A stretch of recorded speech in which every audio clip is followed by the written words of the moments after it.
Welcome back, everybody. Today I've got version 5 to show you. I'm actually quite excited to show this one because there's some big updates. Previous videos will explain how to get installed. Version 1 and version 3 shows in depth on how to control the denoise and the boost in image to image. We also did a SDXL bridge in version 4. So this one would be version 5 if I got this right. All right. First thing to address is that the VAE moved.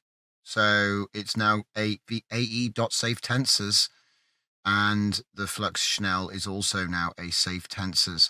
There's also a comfy.org version, which is 17.2 gigabytes. And I'm going to show you where you can plug that in if you decided to get that version. Either will work. It's no problem. So let's jump into the workflow. First of all, let's address the checkpoint method. So down here, you will see there is a checkpoint. You're going to put your checkpoint there, and then you're going to drag model into model. You're going to drag clip into clip, and VAE into VAE. I'm assuming you've got all three. I haven't seen it. If it's only two, just use two, but I believe it's all three. Okay. And that's that out of the way. So let's go and take a look at the text to image. So this is colors. All right, we've got colors now. So this is the colors bridge for this model. So what we've got up here is the same as what we had in Koda 0. So I've got it down here written up. Here's all the information on Koda. That is the 5 video series on the Koda pack. This has been taken from Koda 0 Legacy version 83. There's a video on that if you want to learn more, and a link to the original model. All right. The only difference is, of course, the upscaling is actually being done with Flux. All right. Nice. So we may as well get comfortable, because what we're going to do is we're going to take a quick look through the text to image, CNET, and IP adapter for colors, and then we're going to reset and do the same thing with image to image. After that, we'll take a look at the actual bridge to Flux. So just in case this is a bit of a quick recap, there will be, I always put the chapter markers down so you can skip through. If you've already covered colors, you probably know all of the stuff I'm about to tell you. There are a couple of differences, so I'll highlight them first for people that are going to jump. First one is there's a CNET toggle here, which you can go true or false. So if you want to turn CNET on, you got to toggle that to true. And then the IP adapter has a model switch here, just like normal. One for no IP adapter. One for no IP adapter, 2 for IP adapter. Okay, I don't know why it's missing the text there. It should say, but it does say it in the top there as well. So, okay. And then obviously we have the addition. This wasn't in the old pack. So 2 for image to image, 1 for text to image, and that will automatically switch the denoise preset. So this is your text to image denoise preset. That's your image to image denoise preset. You might be wondering why this is in lines and this is not. Because Easy Use was actually updated, and that problem is gone now. You're free to use Easy Use. But I think the reason was because I had a problem with the flow, the way things work. So I just went back to the old work version to debug it. It works. It's not going to hurt having the lines there. So to be honest, I've started using these for like specific things rather than just using them all the time. You know, because I was like, oh, this is amazing, and just convert everything to Easy Use. And then, of course, some people couldn't run it, and that was a problem. Now it's fixed. That's great. But anyway, so it's at this point that there will be a chapter marker. And now we can start the workflow. So let's go and take a quick look at what's switched on. So I've organized these a little bit better. We've got colors in the red, we've got flux in the cyan, and then we've got the upscale and extra tools in the blue. We won't bother looking at those right now because we've already looked at them all. We'll do the upscaler updates last. Flux Bridge will be second. And there should be timestamps for you to skip through if you want. So we're going to take a quick look now at the way this is going to work. So we have a prompt. Let's take a look at the prompt. The prompt is Metal Gear Evangelion Gundam Battle Attack Shotgun Ring World Cityscape Cherry Blossom Explosions Lasers Smoke Octane Render. I'm going to take shotgun out because there's no shotgun right now. Okay. And that creates an image like this when we use text to image with colors. That's what we get. All right. Now I do have some alternate settings. So this one's a little bit blown out in this particular preset. And then this one actually looks really good. So I made all three and I send them to an image batch, which we'll be using in the bridge demo in a little bit. All right. Now, I hope you're all up to speed with how this works. So we've got the actual sampling taking place along the top. We've got the alternate samplers on the right, as I showed you. Let's go full screen here. So we've got the alternate samplers there. And we've got the control net here. And then we've got the IP adapter on the right. Now, currently IP adapter and control net are off. We're just using text to image. So first thing I'm going to do is show you. That's what we should be getting. So now what we're going to do is we're going to turn the image to image on and go again. We're on fixed seed at the moment. And what we're going to do is we're going to get things pumping. I just want to show you the operation here. Okay, so obviously we want to turn the control net on. The IP adapter on here. And then we want to turn the control net on here. It's in yellow. Right now we're going to be using image to image, and we're using 0.35 denoise. And there it is. So at 0.35 denoise, the prompt is almost completely overtaken. However, we are getting some sci-fi elements in the drawing of the armor. All right. As you can see, colors is good, but it still has this sort of thing going on with the eyes. And like I said, we're going to show you how that's easily fixed. So what I'm going to do is, so you can see the output, we're going to turn the bridge on now as we're working. So we're going to go conditioning, text to image, sampler, and we'll have the low sigma as well. So I can show you the difference there. So what it's going to do, if I take a look at the actual input for Flux right here, it's currently set to image, and it's currently set to use the batch. All right. It's got other options down here, but we'll get to that. I want to try and take this slow, but also be brisk. Okay, so we've got our images, right? They've all been put through Flux. And as you can see, you've got a couple of different, these are all different renders of the three we have above. So you can see some of them came out better than others, right? I would probably say the middle one is the best one of the three, but I do like the last one as well. If we take a look up here at what they look like this. Okay. Now, obviously, with image to image, you could increase the denoise, but the goal here is for us to take the image to image here and then possibly manipulate it with the control net or the thing. It's all sort of the same image right now. So what I'm going to do is I'm just going to move on, turn on the image, the IP adapter, because really the IP adapter and the control net are not for image to image. You can, but it's sort of, you get more, you're trying to force it to do stuff it doesn't want to do. But as you can see, if I now put it to text to image mode, turn the IP adapter, in fact, we'll just do it with control net first. Control net using the image that we have, we'll go with that. And remember, the prompt was a Gundam.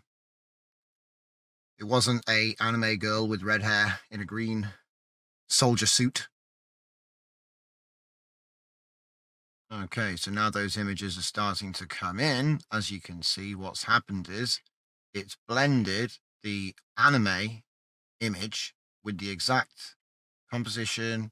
Everything's the same, but now it's doing the prompt more. Oof, that's a bit too low, I think. This is my low perturbed at 0.3. Comes highly recommended. And then this would be the default. So this is the reason for the 3. The middle is the one I tend to go with. The left is the recommended default that most workflows for Flux are using. And then the right is something that's recommended on some YouTubes. A lot of people recommend per turd with 0.3. And sometimes it actually is the best choice, which is why I've got all three here. But I find, generally speaking, and to be honest, look at that, Flux fixed it anyway, you know? Like, this is the funny thing. Some of the weirdest, most broken images can actually be sent into Flux and get great results. So we want to disable the difference. This here is showing the difference between the two methods at the bottom here. Basically, what I've got is I've got the flux output from image to image, right? And then I've got the flux output from image to image. It's both exactly the same with one difference. The difference is we've got split sigmas for low sigma shift. I did test model versus flux. So I've got a switch here. So if you put it to that, it uses model flux for scheduler. Some people recommended model flux. Model, not flux shift. I set it earlier. The point is that someone said, maybe try it the other way because you get less artifacts. I tried both ways. In fact, I can show you right now. So if we run that, it's going to redraw this image. I don't know what else it's going to do. While it's doing it, I can show you the difference between the two. So as you can see here, it is making quite a difference to some images. Let's see. Can we go to the next one? 2. There we go. Right. Cool. So as you can see there, it's subtle, but it's worth it. I find it's worth it. It's nice. Good extra. It's really difficult. And the reason, because it's so difficult, what I did was I had it as a difference. Okay. And then you can see with the difference, this is all, it's so hard to see, but it's there. This is all of the changes that have been made by that slightly different process on the right there. I think this is going to become the standard, and this one is just going to get retired, basically. This is like the default that it comes with, and I think that this little trick here is useful. And as I said, if I put it to 1 and do it again, there we go. As you can see, it's a huge difference, but I don't think it's actually better per se. It looks, like I said, you get a lot of artifacts when you do it the other way around. So I found having the flux shift as we've got it set up is correct. You know, just taking the same one into both. So put it to 2, and that means this one's off, right?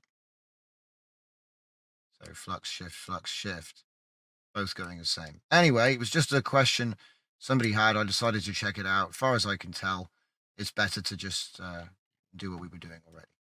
It's a good idea, though. Any ideas that people have like that, chuck them in the comments and we'll investigate them. It's half the fun. All right, so we've done the batch. So what I'm going to do now is I'm going to change it to image colors 2M alt, which is the middle one. All right. And then what I'm going to do, just to cut down, is I'm going to only have the low sigma sampler. And then up top, we're going to turn off the basic. We just got the sampler garden. Right, just going to do these two. Forget the default for now. Then our modified. All right. So let's see. So we've done text to image with CNET and the control. So now what we'll do is we'll add in the IP adapter real quick. So we'll go up. That's turned on. And then we'll just take a little look-see here. So what have I got in here? I've got a bunch of robots, some corridors, all kinds of stuff. But the main focus is this one here on strong style transfer. All right. And the woman over here who is on, let's see, it's linear add. They're both quite weak. And if you notice, they're attached. Now, something that I do sometimes do is I will take this IP adapter, put it into here, the model, take the model connection, put it in there. Because sometimes I don't actually want to use this section here. So I'll just turn that one off. Another thing that I like to do as well is, for example, I made this here for you guys, so I don't need that either. All right. So it's just like little bits and pieces. I don't need the two sides, for example. We'll do another prompt and show you that one. And then we'll get back onto the... Okay, so interestingly, this one has come out over-rendered, and this one is, oh dear, falling apart. But colors is not colors. Flux is going to save us. So now what we're going to do is we're going to put it back onto the image to image side. Now, obviously, you can tweak around and do stuff. I find that the controlnet on its own or the IP adapter on its own works great with text to image. With image to image, you don't really need the controlnet, but you might want the IP adapter. So what I'm going to do is I'm going to turn off the controlnet now. Turn the image to image on. As you can see, even with this destroyed image, Flux still did a great job of turning that into something. All right, so let's see, what have we got queued up here? So we've got our anime picture from a previous generation, which was done with this workflow. I'm going to throw that one in there. Okay, so that's kind of broken. Ah, it wasn't actually. Have we not got Flux on right now? No, we have. Yeah, there we go. So that one was Flux. Okay, yeah, that's cool. See, like I said, kind of saves it. So we're not actually sending this one in at the moment. In fact, you know what? I'm just going to disable that one myself. So remember, it's just Control-Shift and then Control-B. We're just working with this one. All right. We could turn down the denoise if we wanted. We could turn up the denoise if we wanted. Try to make her a bit more robotic, for example, right? Okay, so at this point, I'm going to turn on the instant mode. So I should have done it ages ago, but here we go. And then, of course, because it will just lock up, of course, we've got it on fixed seed. What we're going to do is we're going to put that one onto randomize. Do a little thing there. And then if we find the seed for random noise, put that one on random as well. There we go. And now it's just going to run constantly. So at this point, what I'm going to do is I'm going to change the prompt. So let's just copy that there. We're going to do a white background. Where are we? We changed the prompt in one place down here. So woman with red hair shooting directly at the camera. Red hair holding a gun. Oh, that's you don't really need to say with red hair holding a gun, do we? Do that. In front of a white background. Okay. Sometimes I'll say with blue eyes, but I'm not loading any of my Loras at the moment. So got it on image to image. So what I'll do is I'll drop one of my images in here. And then we will let it cook and see what it comes up with. We probably want to make sure that the IP adapter and the CNET is off. So IP adapter off, please. There we go. No more CNET, because like I said, if you wanted to do that, what I would do is I would actually link them both. So I'd use the same image into, you know, or just clip space. You can do clip space copy and then paste, right? Okay. And then we could actually have the oh wow, that's not bad, is it, eh? Could say controlnet on. So that was actually colors, I think. Yeah, that was actually colors that gave us that one. Pretty good. And then Flux gave us this. So now we're getting somewhere. I'm just going to let it keep cooking. What we can actually do, though, is we can adjust the shift on this side because it's still pretty low. What I've done is I've gone for a higher denoise this time of 0.445. So if I wanted it to be more true to the original, we could take it down and, you know, sort of like 0.3, quite easy. You probably only need to go to shift 1. It's quite surprising, actually, how much you can get away with. So there we go. That's coming out of colors. And that's a pretty damn good render there. believe that came out of Kolors, yeah. And then that's gone into Flux like this. So perfecto. All right. Now, obviously, I like to chuck a bit of text in there. So what I do for that is I just go, you can go bracket text or sign. I find sometimes sign actually has a bit more likelihood of it actually working. There we go. Yeah, that should do it. And then maybe go like that. Sometimes I have to say 1.1, but I think we should be okay. And also, it works a lot better. If you want to do text, it works a hell of a lot better if you're just using the text to image of Flux. But obviously, you can use image to image with a, etc. As we've explained already. We've already looked at that. If you want to get text into an image you already made, that is. So off she goes. She's doing well, isn't she? So maybe we should get a slightly different angle on her, right? Better be quick. Oof, there we go. So now we have a slightly different angle. So obviously I've already generated these. So, but yeah, I'm kind of raiding my library of old gens and throwing them in with the original prompts that created them. And then you get to be able to do aspect where you can make them widescreen, make them taller, prompt her with different colored hair, different colored eyes, different outfits. But this is a really high quality image and it's tightly following what I'm asking it to do. So it's perfect. I think we've pretty much explained it. You know what colors is because you've looked at my previous workflows and you've probably seen the videos on that. That was only last week. You don't have to use the IP adapter. You don't have to use the controlnet, but it's there and you can switch them on and off like I've shown you. I've shown you that there's a switch here, which is setting your denoise. So then you don't have to mess around with that. I've shown you that this is the default sampler and this is what a lot of people recommend. And this is kind of my in-between, which I find works really well. Like I said, look at that. It works really well with colors. But like I said, colors, it's great, but you can see it breaking down when you look at a one-to-one. It's not its fault. It's just the way it is. And then if I then take a look at the flux output here, I can go quite far before it starts to break down. Okay. And even when it does, it's retaining its form. Okay. Gun looks good. Fingers look good.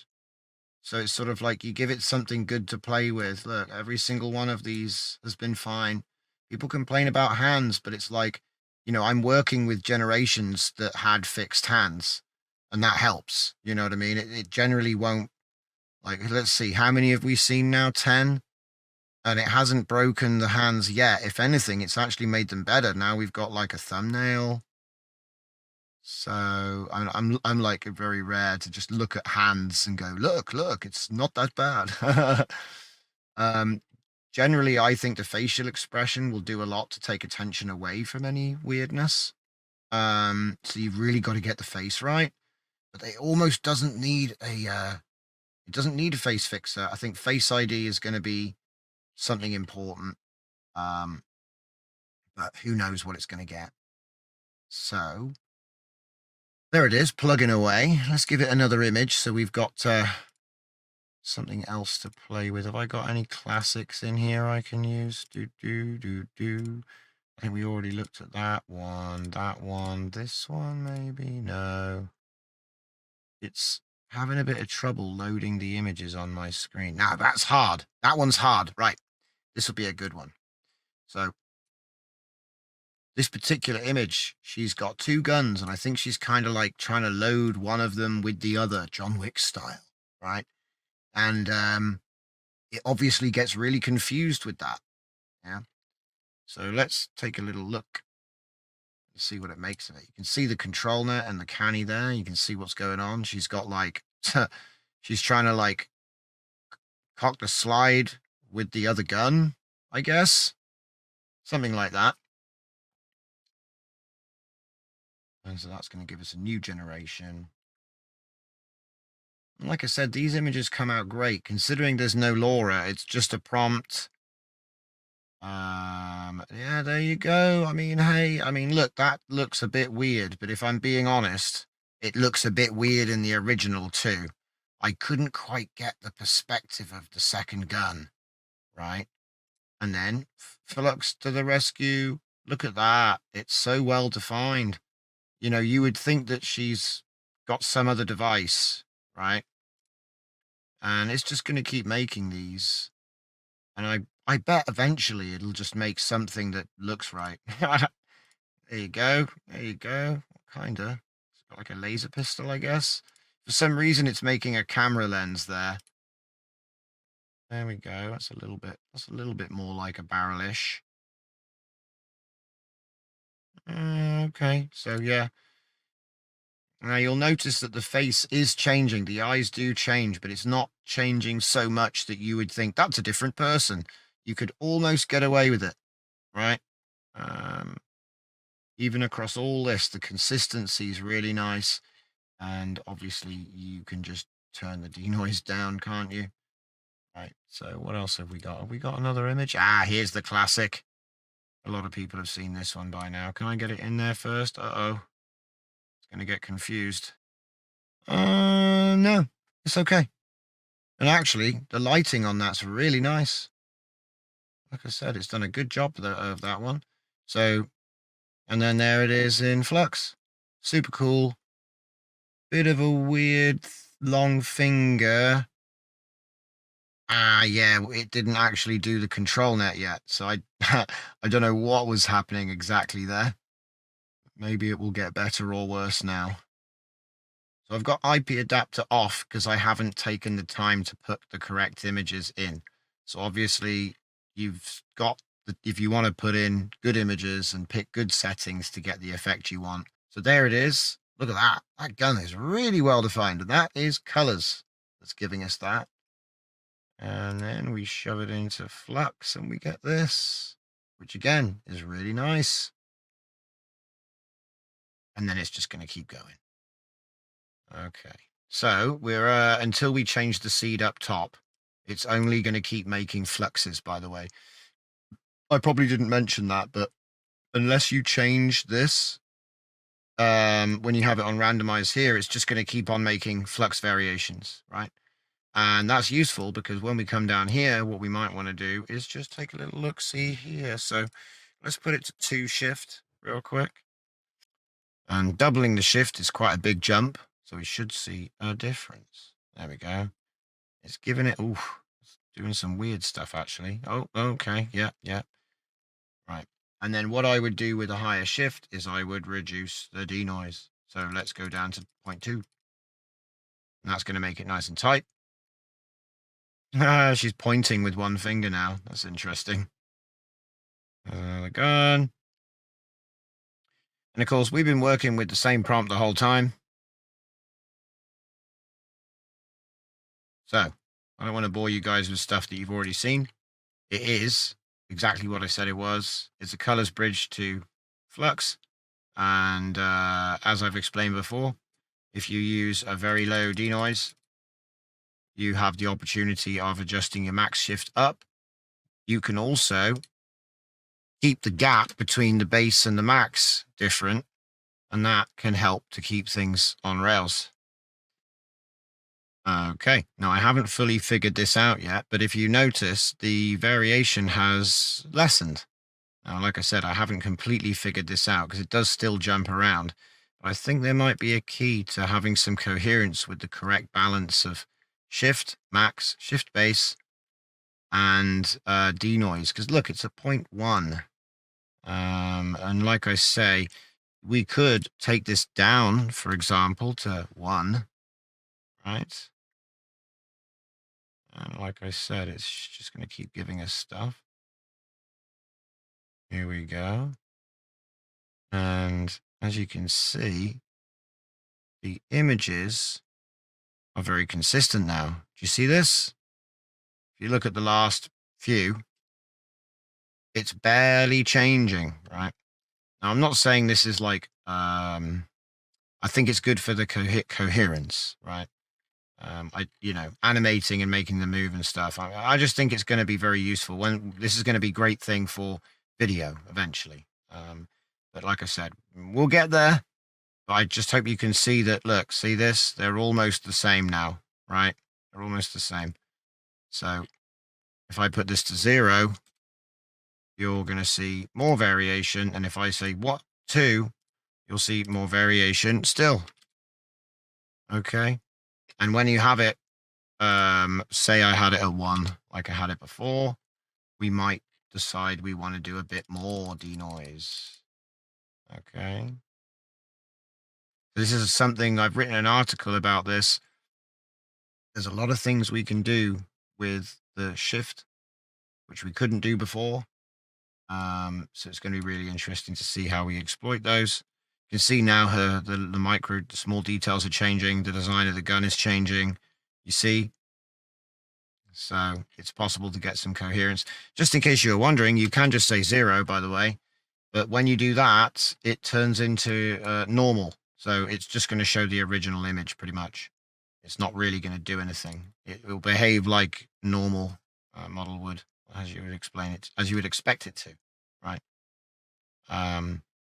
Anyway, okay, so I think it's about time to change the prompt. I just wanted to try and show you that the consistency could be controlled by keeping the shift together. So if I go back quite far here, you'll be able to see that there's very little variation with some of these. The gun barely changes for quite a few of them. It's squirrely, I'll admit it is squirrely. But yeah. All right, so we're going to start off with a new scene. There she is. It's actually a bit more consistent once you bring it in. So, and then it's just going to start making them. And here we go. So as you can see, the outfit is changing every single time, right? So you might like that because you might want to get a bunch of concept designs out, right? But you might actually not like that. So what I would do is I would reduce the denoise. We'll try 0.3. And then we'll also reduce this to say 1. And maybe we'll see how that looks.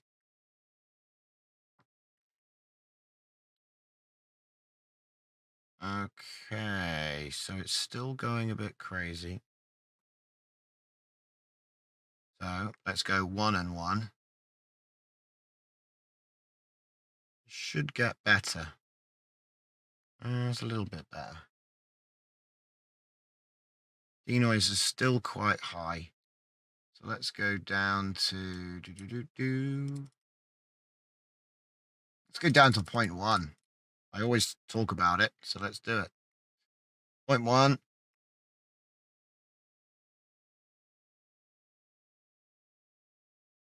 Right. Now it's matching that first input real tight. I hope you can see that. Yes, it is changing, but it's real tight.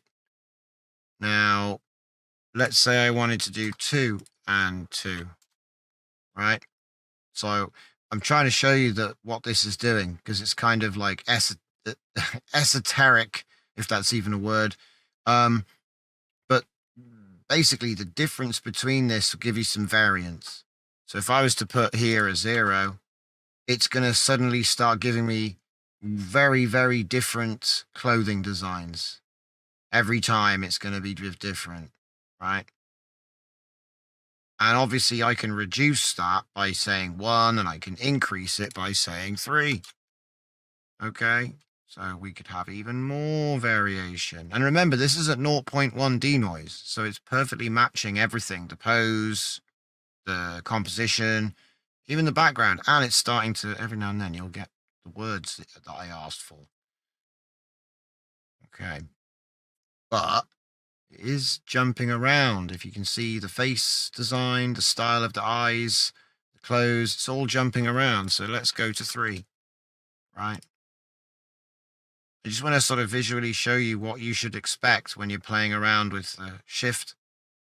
Okay, now the interesting thing about shift is if you start going really far, you're going to start getting some big changes. I would say values over 4 is just latent exploration. If you start going, it just won't do what you're asking eventually. But as you can see, it does sometimes get nice text there. Basically, we're breaking away from. Anyway, I hope you can see that we're sort of overpowering the denoise. But even this is at 0.1, right? Right. Let's see if we can go lower than 0.1, right? Before we get banned. Quick. It's starting to have too much power.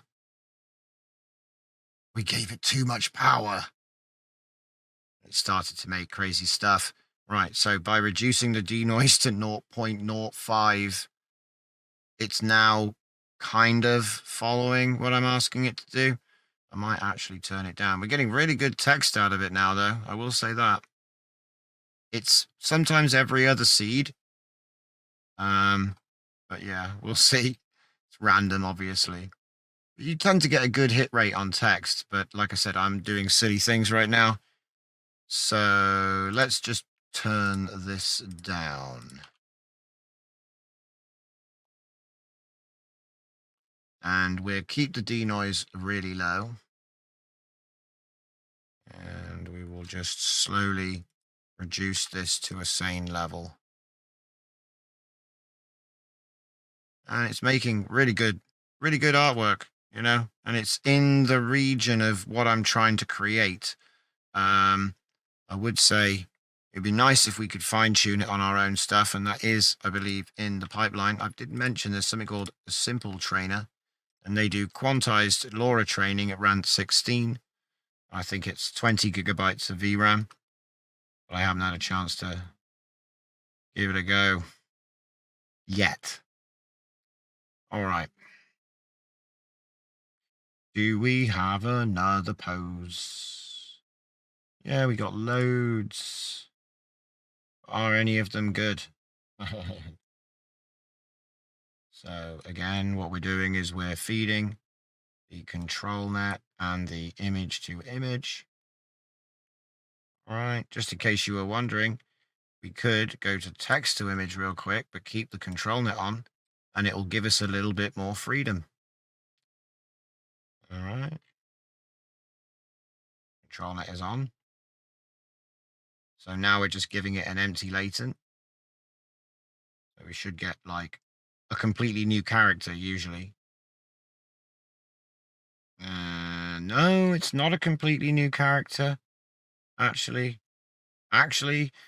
it's done a pretty good job of just making it. So yeah. And then it went into Flux and did its thing.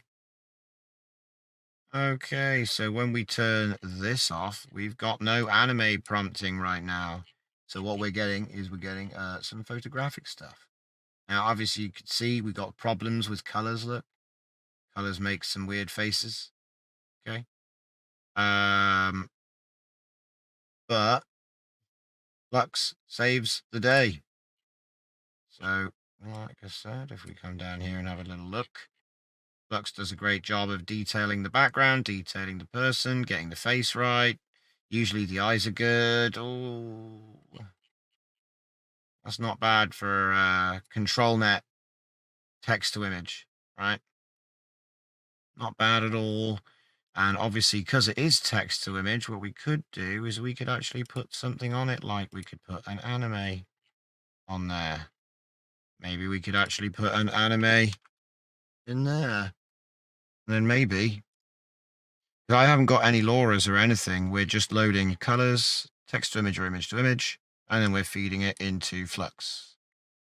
I think, to be honest, I'm reticent that we are spending a lot of time because last video was very long And I do try to keep things as quick as I can. So I'm just trying to make sure I haven't missed anything here. So obviously you have the shift values for Flux. You have the model switch for text to image and image to image. You have the denoise values for text to image and image to image. And then you have various different samplers. Like I said, I like this one. This is the latest one. So what I want to show you now is if we just turn off all of the colors and all of the flux, got one last thing. So upscaler config. I don't know why I clicked on that by accident. I clicked on the warp. There's like a warp button you can click on. Yes, let's warp there. Okay. So this is the upscaler, just so you know where it is. It's towards the bottom of the workflow groups. And what we've got is something interesting. So there's two things I've done. The first thing I've done is I've moved the actual upscale image by from here to just here. Now, I've got them both next to each other right now, but in future, we're going to be using the bottom one. And I'll show you why. So let's just put one of our lovely images that we've just made in here for upscaling. So there's one of them right there. The prompt is, this is clip L, this is clip G, in case you're wondering why it's the same on both sides, because we are using Flux to do the upscale, okay? Now, if I show you here, it's tiled upscale. It's using the proper, the native sampler. And I did a bit of messing about to get a good reading. Now, interestingly, we're using denoise 0.2. I reckon you'll probably use denoise 0.1, but I'm going to show you some comparisons here. So we've put our anime girl that we just made with our colors. I'm going to run it. And what it's going to do is show you the difference, because this one does the upscale on the before I throw it in, and this one does the upscale after the color match. Okay, so it's the same, exactly the same. The only difference is one of them does it one way, one of them does it the other. So there's the first out, and then we're going to get the next one. And what I've done is I've got a couple of comparers which we can use. No difference noise, unfortunately. So wait for it. And right. So this is a comparison with the original. So this shows what the upscaler has done at the current settings it's at. So this is from the original image to the upscaled image. So you can see it has made quite a few differences, but it's all it is upscaling, right? It looks quite dramatic in some places, but that's because it's adding some really nice details. It's quite crisp. Even in the face, getting some good details there. Okay. All right. So that's the difference between the original and the upscale, right? So now I'm going to show you the difference between the upscale version 1 and the upscale version 2. So this is comparing the upscale V1 and V2. So you can see that the details are much better. We're even getting writing in the background and stuff. Much better. The lips are better. It's just much more improved. The ears are better. Even when you zoom in, everything's much, much nicer. Yeah, sure, it still pixelates, but it is a JPEG or a PNG or whatever, right? So, yeah, it does. It does. But it's much better.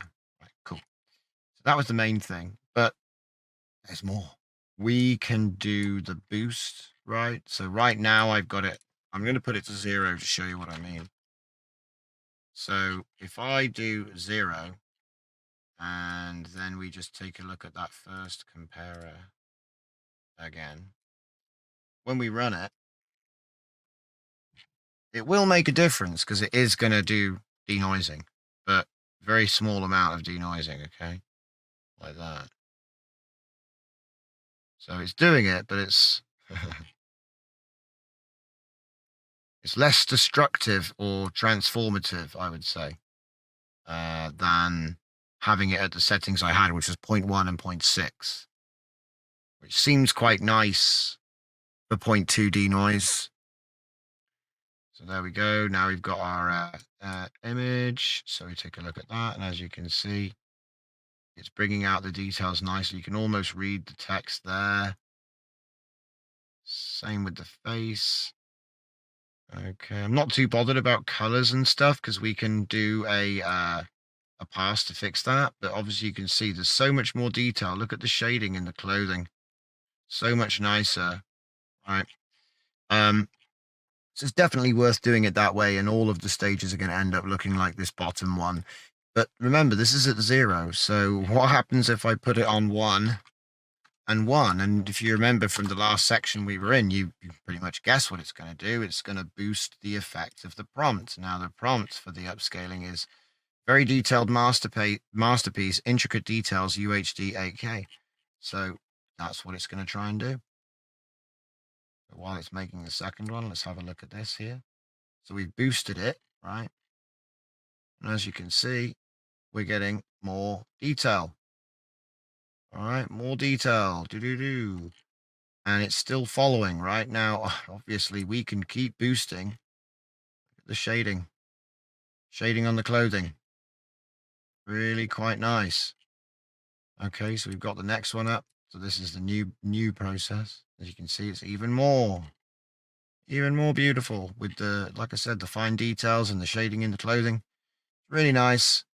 And as I've shown you, you keep the numbers together, you're going to get less variance. So if we go with 2 and 2, and remember, we're only using 0.2 denoise. We could go down to 0.1 if we want to make it more. It's the same rules because it's a flux upscaler, which means you can go lower on the denoise and you can boost the flux.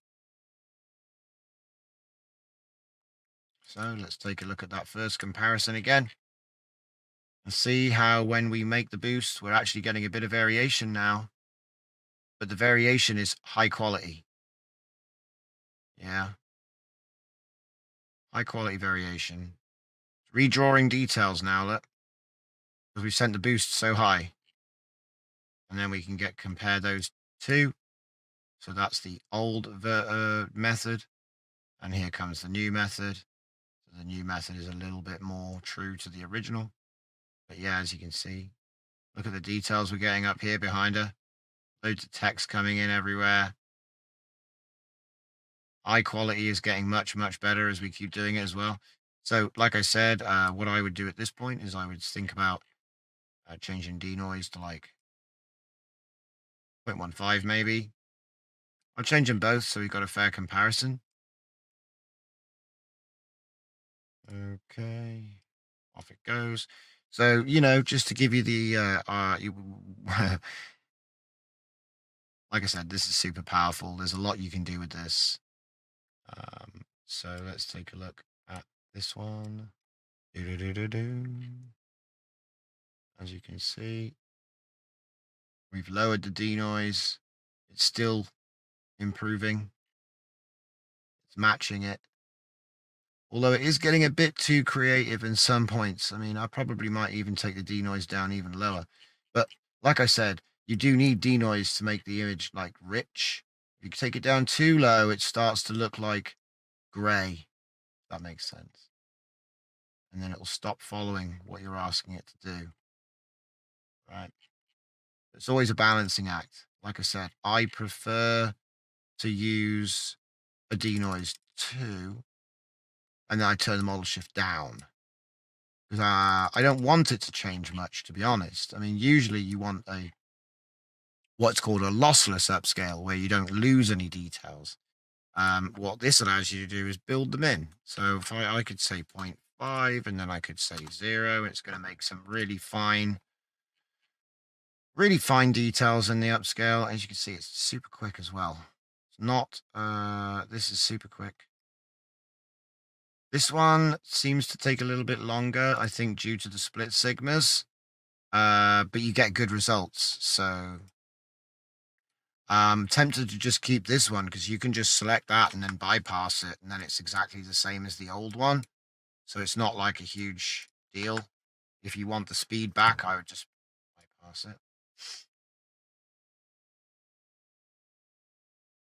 So there we have. So like I said, we've increased the denoise and reduced the boost. Still looks nice. And then with the other method that took a little bit longer, as you can see, it's just got a little bit more fine details. So there it is. And like I say, what I'll probably do is just have this be the default in the workflow that comes out.